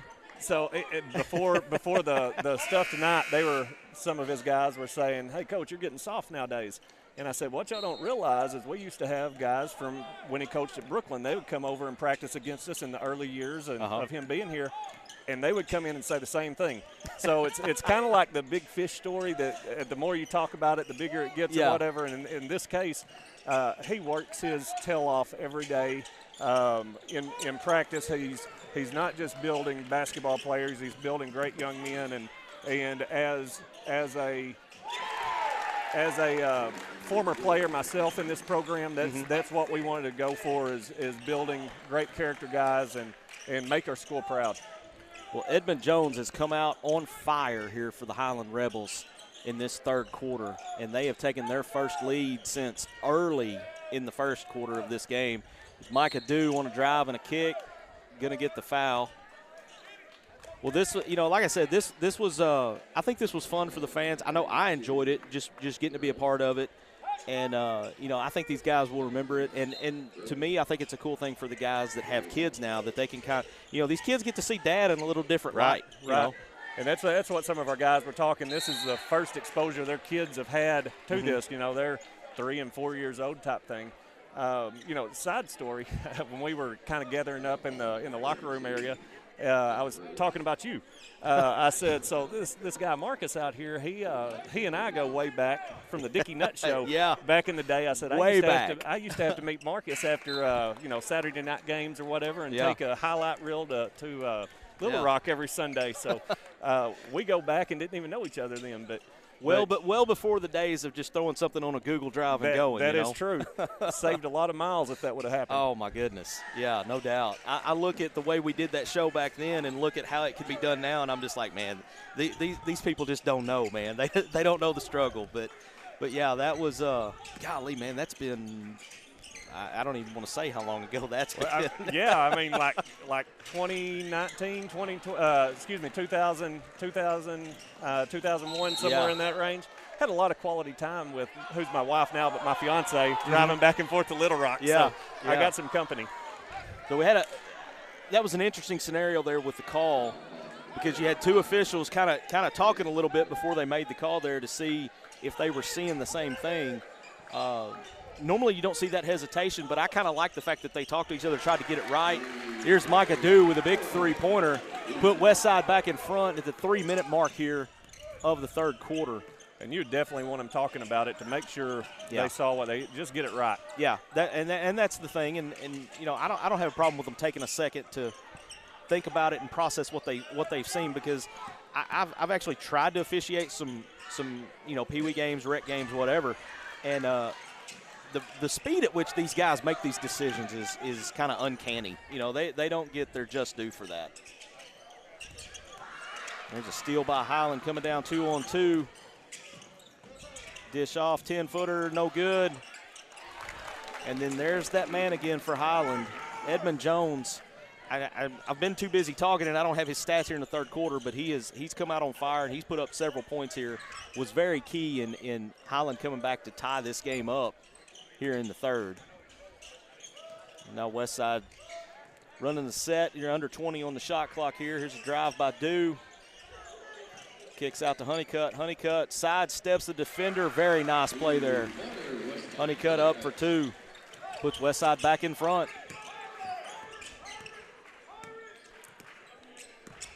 I'll be surprised if we don't start seeing almost somebody face guarding Jones here shortly with the third quarter that he's had. He's had a very hot third quarter. There he is out front. Drive all the way to the hole. Nice scoop shot, and put 2 more on the board for Edmund Jones. Westside quickly back to the other end. Here's Micah Dew. Out to Kobe, back to Micah Dew. 3-pointer on the way and in. We're going to have a timeout. Chris, we'll let you get out of here now that we've got a dead ball situation where you can actually step out. Thanks again for coming by, and I think you guys did a great thing tonight. Absolutely. We thank you for coming. All right. That's Chris George. He's a high school principal here at Westside. We're going to step aside for a quick break. Ryan Fletcher rejoins me when we get back right after this. Denver's Refrigeration is locally owned and operated. They provide quality workmanship and speedy service for your refrigeration, cooking, and heating and cooling units. Whether you need services for a new business or you're interested in upgrading an older business, Denver's Refrigeration is ready to help. They are also proud supporters of Westside athletics and academics each and every year.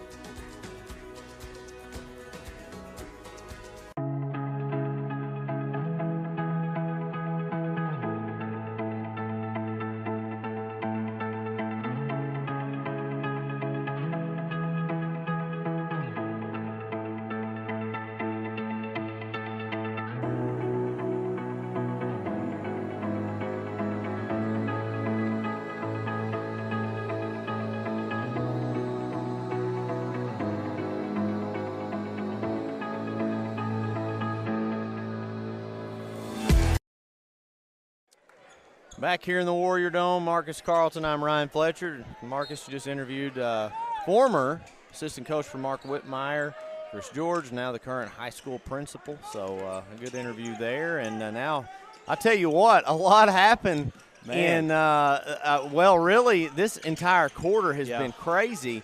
At one point, the Warriors led 38-22. Highland came back and took the lead, and that 3 up no good. It's being pitched around all over the place, still loose. Highland comes away with it and a foul, and that will send Hayden Highslip to the free throw line to shoot 2. But what a comeback by the Rebels. Yeah, and it was – everybody contributed, but the main man who kind of led the charge was Edmund Jones. You know, coming out, they come out and hit a couple back-to-back threes right off the bat, and then it just seemed like everything that they threw in the direction of the basket was going in. Yeah, no doubt about that. Kudos to them for fighting back, because I know a lot of teams that would have been ready to throw in the towel at the first sign of something going bad there in the third quarter, and they battled back and actually took the lead, and right here in a one-possession game is the last 30 seconds of this third quarter. Well, one thing, three-pointer, that's going to be a charge against the Warriors and Kobe Thompson. One thing I got to kind of watch as I'm sitting here right in the middle of both benches while you guys were on air, I watched Coach Wolf, his body language. They're down by 16. They hit a 3. He gives this guy running down the floor a big high five. Westside goes right back and hits a 3. And he immediately said, we're fine, we're fine. Run your offense. They go down here and hit another 3, and that's when they went on their run right after that. So, Coach Wolf believes in his group. Big rebound there by Micah Dew, but has it stolen away. Oh. Going to get a half-court shot. Nope, no shot attempt at the end of the quarter. Westside will take a 2-point lead into the fourth. We'll be back right after this. Prestige Plumbing offers a wide range of residential and commercial services to meet every customer's needs. Whether it be new construction or a remodel, Prestige Plumbing is fast and efficient with the best quality service for their customers. From water leaks to slab leaks to new sewer lines or handicap showers, Prestige Plumbing should be your first call for all your plumbing needs.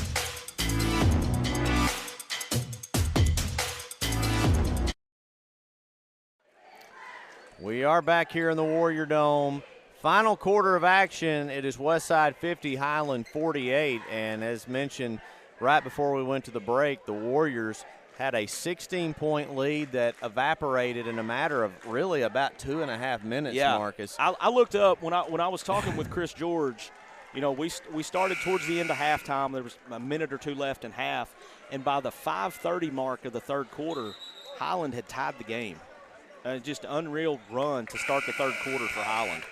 No doubt about that. This Westside team comes into this game with a 4-3 conference record, third place in the conference behind Brooklyn and Blytheville, a game behind Blytheville and 2 behind the Bearcats. How about the Blytheville Chickasaws? Mackenzie Pierce. He comes right back in, and they're hosting the district tournament, in which you and I will be calling the finals of that one. So we could see, see either one of these teams in it, or a Blytheville-Brooklyn scenario. I think we're going to get a great game no matter who it is. Yeah. Because with this conference, we talked about there's only 6 teams here, but you see Highland's the number 4 team in this conference, and the way they're playing tonight, man, I think they could play with anybody right now. For sure. There's a foul that's going to go against Thompson. He's got to have I think this is number 3. Okay. I thought he had more than that too. So had one just a second ago. Mm-hmm. Roark's going to bring the ball up the floor. See if the Rebels can find a way to tie this game up. Three-pointer, way out, no good. Tip back, still no good. This time the Warriors grab the board. I think that's the first shot that Edmund Jones has missed since the second quarter. Boom, McCormick with another 3. And that's a hard transition right there. Yeah, no doubt about that. And I tell you what, he has just really shot the ball well tonight. Yeah, he really has. Couple of, unsung heroes, I guess. Oh, wow. Nice play there. Weston Honeycutt on the dish.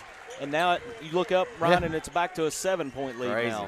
Crazy. You want to step aside? Let's do it. All right, we're going to step aside for a break, and we'll be back right after this. It's hard to get to the top.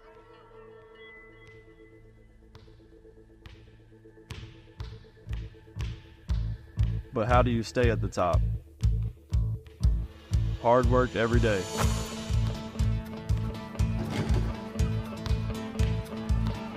Central Dealership has the same philosophy. I'm Austin Reeves, and I'm proud to be a part of the Central team. We are Straister Brothers Construction. Oh, man.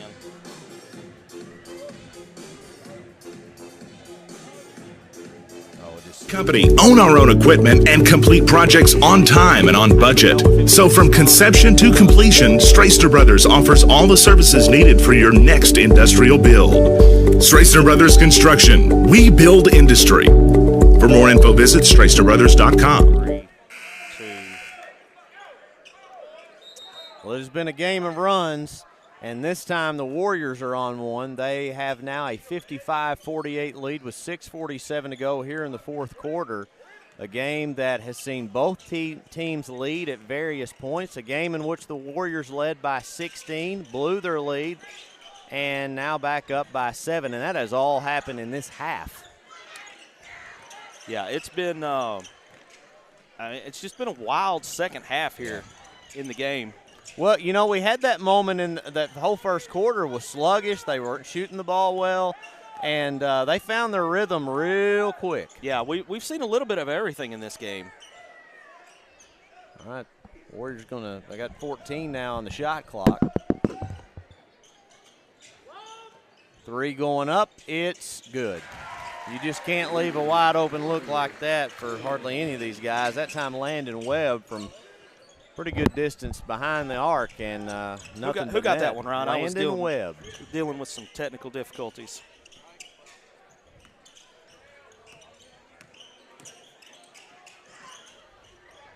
Three, row arc, almost banked in. Offensive board, stick back, no good. That one's slung out of bounds by Micah Dew, and over in the corner, the Rebels are going to have a new shot clock, and they need to find some points as they find themselves back down by 10. Well, and that's just kind of a testament to how quickly this Westside team can put up points. That's a great defensive play really there. It is. But you've got to get possession of the ball there, and I tell you what, that young man, Edmund Jones has put on a show here in the second half. He really, really has. And I normally I would have his stats, but I got busy talking during the interview and missed several possessions, so I kind of threw in the towel and tried to keep up with his points after that. Senior on this team. So many seniors they have out there playing right now. Well, and you get a team with senior leadership, and you start getting down to close to district tournament time. Yeah. I don't care what their record says, that can be a scary team. Oh, no question, because they know they could be playing their last game, and you play in a different gear at that point. Drive and kick, three-pointer's no good. Now here's a steal.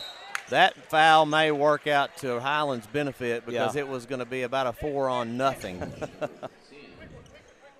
See who they got with that one. They got Owen Hostler. The frustrating part right there is if he could have broke through, they had a 5-on-1 on the other end. They did.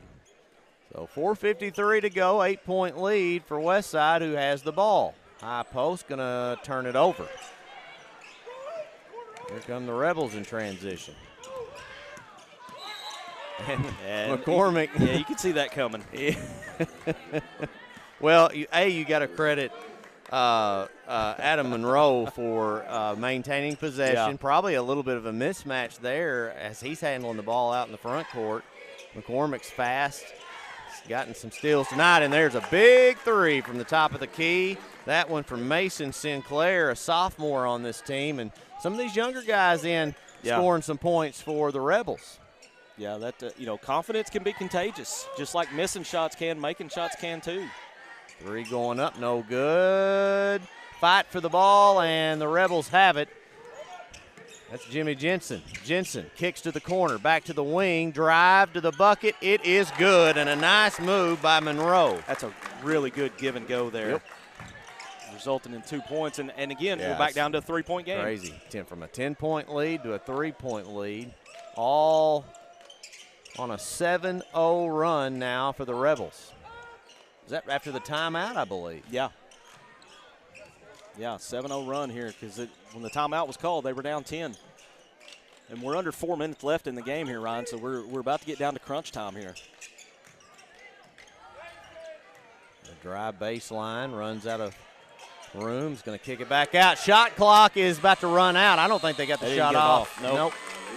And I'm not going to lie, I kind of lost track of the shot clock. I did too. Normally I try to catch it at 5 or 10 to let our audience know, and I kind of fell asleep just like Westside did right there. Definitely did, and credit the Rebel defense on that end for forcing the shot clock violation. Edmund Jones back into the game for Highland now, so you got to think that they're going to try to find him in some capacity here. On the skip pass, now drive, jumper, good. Wow, tough shot. Yeah. Mason Sinclair, about a 15-footer, and honestly, Westside got by with a foul there because it looked like one of the defenders had his hand, and he broke free from it and was still able to score. 9-0 run for the Rebels, 3:02 remaining in this ball game. Trying to play spoiler and pull off an upset here in the Warrior Dome, and that's not the way to do it. That pass was behind him to Jones, and Westside's going to get the basketball. So this is could be a You may want to bookmark that play. Yeah. 2:51. I think you could. Yeah. They score right here. 2:51 in the fourth quarter, and Westside had a 1-point lead, but Highland was moving with the ball rather quickly and had an unforced turnover. So let's see if Westside can take advantage of it here.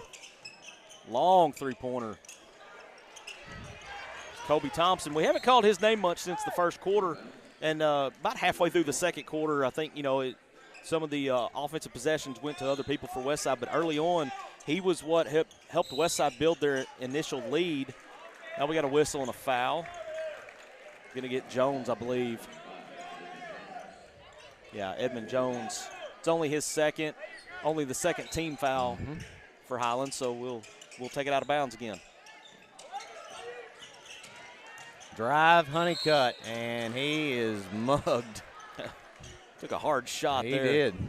Could have possibly called that foul on 2, if not 3 different Rebels. They're going to get Jones. He's got back-to-back fouls here in the last 5 seconds, I guess, 10 seconds maybe. Send Honeycutt to the line.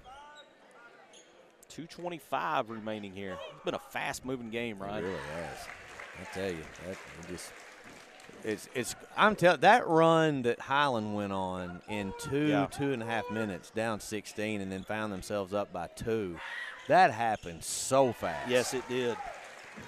Honestly, I kept waiting. When it got to about 5, I was kind of expecting Coach Whitmire to call a timeout, but he was trying to let his guys play through it. And I kept kind of glancing down to the bench. I'm like, okay, I know it's coming. Yeah.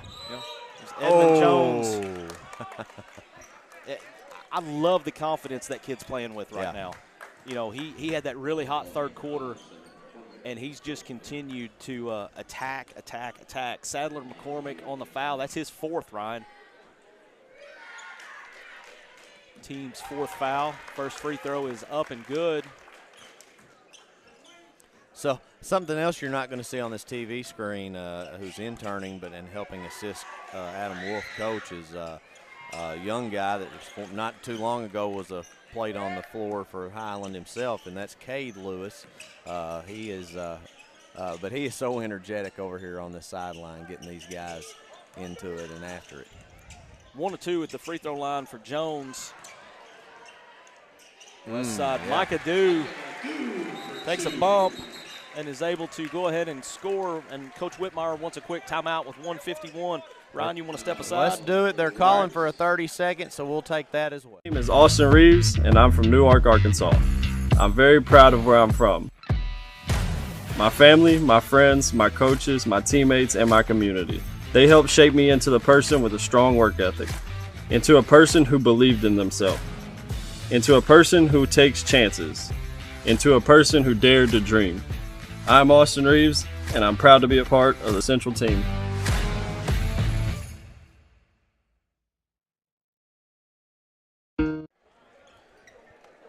Back here at the Warrior Dome, it is Westside 62, Highland 58. We've seen a little bit of everything tonight. We've seen big leads. We've seen them lost. We've seen score changes. We've seen some good shooting, some good defense. There's been we've seen them play a little sluggish. So it's just been a little bit of everything. Yeah, after a slow start, both teams kind of found grooves at different times of the game. And here we are, minute 45 left, and we got a 4-point game. It's man of the second half for Highland, Edmund Jones, looking for some help. Shot clock down to 15. Good fake there. Three-pointer, man, that's a tough shot right there. Great fake by Owen Highslip, and then he steps to the side. He pulls what I call the top gun. He hit the brakes and let him fly right by, and then nailed the 3. There's Honeycutt.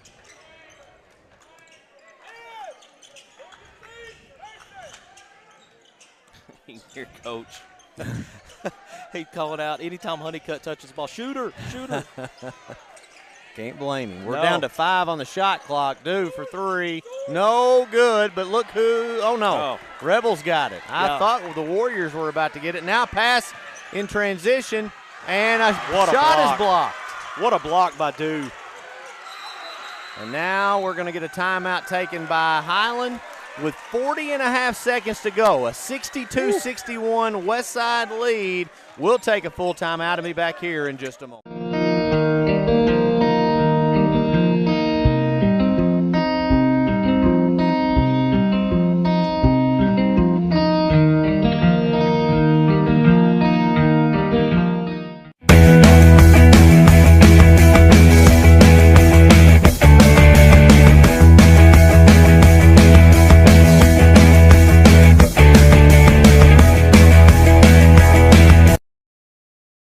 Here live in the Warrior Dome at 62-61 Westside.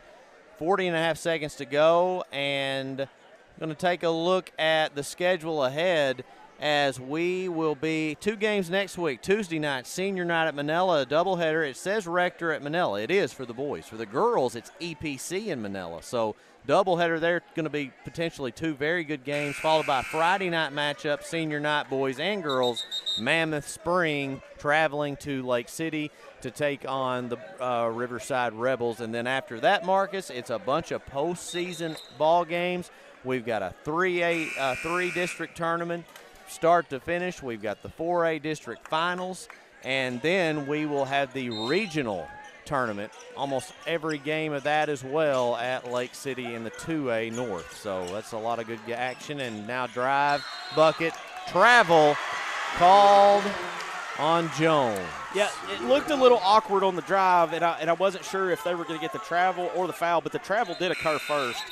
Coach Wolf moving fast to get the subs into the game. He Carson sure Roark, and we're going to get Carson Roark and Kendall Rhodes back into the game for Highland. They need to be real careful right here because they've got 7. Okay, now they're down to 5. 1, 2, 3, 4, 5. Okay, they're down to 5. Yeah. That could have been bad. That could have been really bad. They're going to foul. That's still got another one at least. Yeah, they got one more to go. So it looked like that was a defense for offense sub there by Coach Wolf with who went out and who came in. Ooh. So now Honeycutt and Ryan, I think if you're Highland, you want anybody but Honeycutt on the free throw line. Yeah, for sure. I mean, here's the deal. You might lose a few seconds, but there's still time left. You don't foul him. No. And then we're going to have substitutions, and we're going to go offense for defense this time. After the first free throw here, we're going to get Edmund Jones, and see if I can reach that other number. That is Adam Monroe. 2 bigger boys coming back in. Jones has definitely had the hot hand here in the second half, so now you're going back offense for defense. First free throw was good by Honeycutt. Brings it up to a 2-point lead now. Second one's no good, short. Shot clock off, 30 seconds left. Here's Jones all the way to the hole. All the way. Wow. How about that? Wow. How about that? Oh, they didn't realize it was tied, and they foul. Oh, my goodness. Oh, my goodness. Oh, that's a killer. Coach Wolf here to our right. And all he can do is smile because he knows that his guy didn't mean to do that, who just made that great bucket. And, man. And it was Jones they got for the foul. That's his 4th, and he just kind of looked over at Coach and was like, man, I don't know. Kind of had the shoulder shrug. Well, here's the thing. I think he wasn't thinking they were down by 3. Yeah. And, he's trying to go score real quick. Right. 2 big ones, so now they got to score it again. Now Whitmire and the Westside Warriors take a timeout. We'll take 1, 2, and be back here in just a second.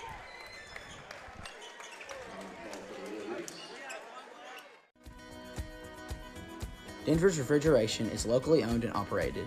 They provide quality workmanship and speedy service for your refrigeration, cooking, and heating and cooling units. Whether you need services for a new business or you're interested in upgrading an older business, Denver's Refrigeration is ready to help. They are also proud supporters of Westside athletics and academics each and every year.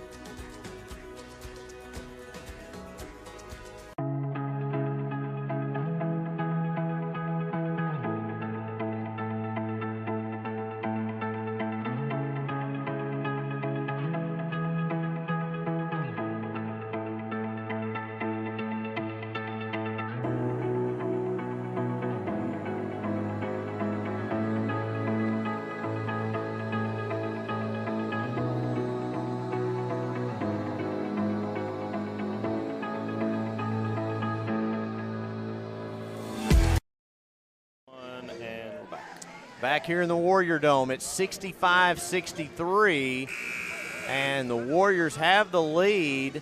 It was Edmund Jones who, by all means, in terms of statistics, has been the player of this game. He made a game-tying bucket, but then immediately fouled, I assume, believing that they were down by a point. But you know what? They've got a chance to go back down, and I'm telling him, go do what you did last time. I'm getting the ball back in his hands, and look, you see Honeycutt face guarding him the full length of the floor. They're going to try to deny him the ball. Had a little double screen and got the ball in his hands. 12 seconds. You want to stay here, Ryan? Let's just stay right here. That's going to stay right here. 12.2 seconds to go. Coach Wolf calls a timeout. Didn't really have anything going. They kind of gave him a chance to go. Didn't have anything. So now you draw up a play. And I wonder this. They've got to be getting close to being out of timeouts if they're not already out of timeouts. They don't have that spot there on the Jumbotron. Yeah, I think I saw the officials confirming with the scores table that was Highland's last timeout. But I like what they did there on that possession. You come down, you take an initial look. If it's not there immediately, then you call the timeout. You come into the huddle and you kind of reset things. And I mean, do you draw something up here for Jones, or do you use him as a decoy? I don't. I like the way he's played tonight. I mean, here's the thing: you obviously don't want him to just force something. Right. But if he's got anything at all, I want the ball in his hands. Now, obviously, they're putting Honeycutt. He's face guarding him. I mean, Westside's not going to attempt to make it easy on him. Well, and I'm also interested to see does Highland go for the tie, or are they going for the throat here and go for the win? You know, in a lot of sports they say go for the win on the road, but I think basketball's the other way around. It can, but if I'm Coach Wolf, I'm just taking whatever I can get here. Here we go. Inbounds. They're running out of time. They get it into the hands of Monroe. 10 Here we seconds. go. Yeah, we're running out of time. Turnaround jumper is short. Rebound due, and a foul with 3.2 seconds. An off-balance shot. Just didn't fall, and the Warriors with 3.2 seconds remaining and a 2-point lead. That is the 5th foul on Jones, so he's out of this game, whether they have a chance to go to OT or not. And let's see what Micah Dew can do right here with these 2 free throws. I mean, you got to tip your hat to Edmund Jones in the game that he had. Free throws up and good. Dew with a chance to put it Still away. a chance here, but this next one will be the dagger if this goes down. And it does. And Coach Whitmire saying don't do it. Just whatever. Just don't foul. Don't do anything silly. 3 going up. No good. And the Westside Warriors have come away with a 4-point win, 67-63 over the Highland Rebels. And, Marcus, that was a fun game to call. It's been a fun night here at Westside. It has. It has been a great night here in the Warrior Dome. You get the celebration ceremony of the 2010 State Championship team, and then the Warriors deliver, get a win, and everybody goes home happy tonight that's wearing Westside red. Highland put up a very valiant effort, hard fought, especially in the second half. The way that they battled back and actually took the lead there in the second half. That third quarter was all Highland. Absolutely all Highland. You're exactly right about that. I want to thank the Westside administration for allowing us to be here tonight. As always, for Easton Fletcher, Marcus Carlton, I'm Ryan Fletcher saying so long, everybody.